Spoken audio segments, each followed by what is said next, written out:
Teresa Navarro.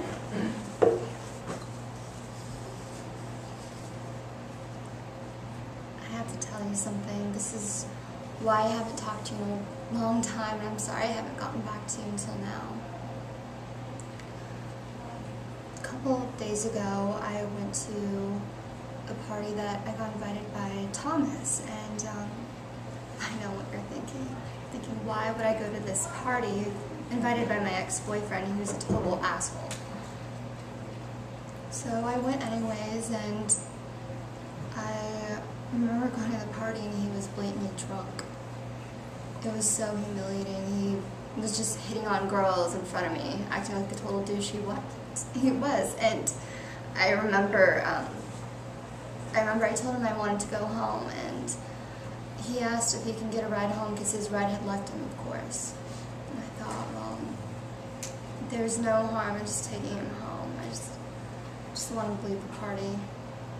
So on the drive there, I don't know if he was drunk or if he was high or had some drugs in him, but he apparently started calling me a whore and a prostitute and started just talking a bunch of crap to me. I know it's bad, I can see in your face, but all of a sudden, when I dropped him off, we came out of the car and he just grabbed my hands and we were just arguing, and he started to become violent, and then he grabbed my keys, and I remember my keychain just broke, and then the master key, I think he just grabbed it and just threw it somewhere. So in turn, I grabbed his cell phone. I took the cell phone, and I ran over to my car, and then he just followed me. It was absolutely scary. And then when I got to my car, I remember that I had locked the doors, and he had went over and just started banging on my windows, telling me to give him back his cell phone. And I wanted to call for help because it was really scary. And I remember he grabbed a rock and he wanted to bash the window open. And I was telling him to stop, and he told me that if I didn't open the door, he'd bash the window open and have the glass just shatter all over my face. And I didn't know what to do. I was so scared. And I told him I would give him his cell phone if he would just stop. And then as soon as I opened the door,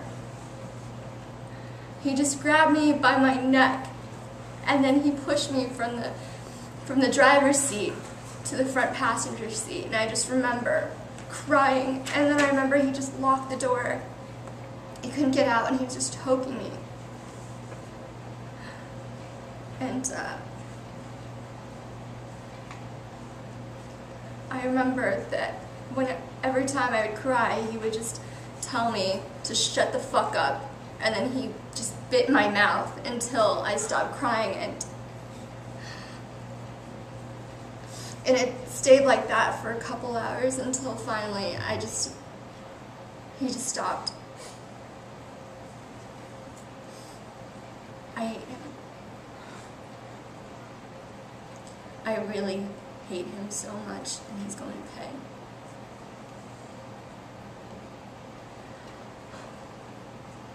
Shelly, I think I want to kill him.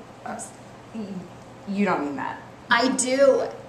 I have always tried to do the right thing, but fuck it! There's no use in that! Look what he did to me! Listen, to me, he's not worth killing. Your life means something. Please, whatever you do, just don't hurt anyone. No, I want to kill him. I hate him, Shelly. I really do. Everything he did to me. I haven't told you the worst part yet.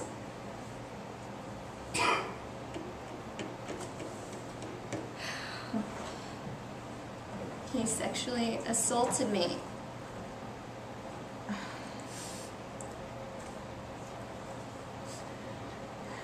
No, you're better than this. You are not going to kill him.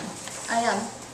And you know what? He deserves to die a slow and painful death. I know he deserves to die, but you're not going to kill anyone. Not even him. Maria, if you do this, your life is over.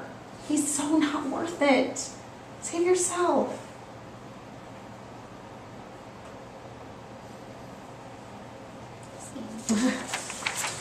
See.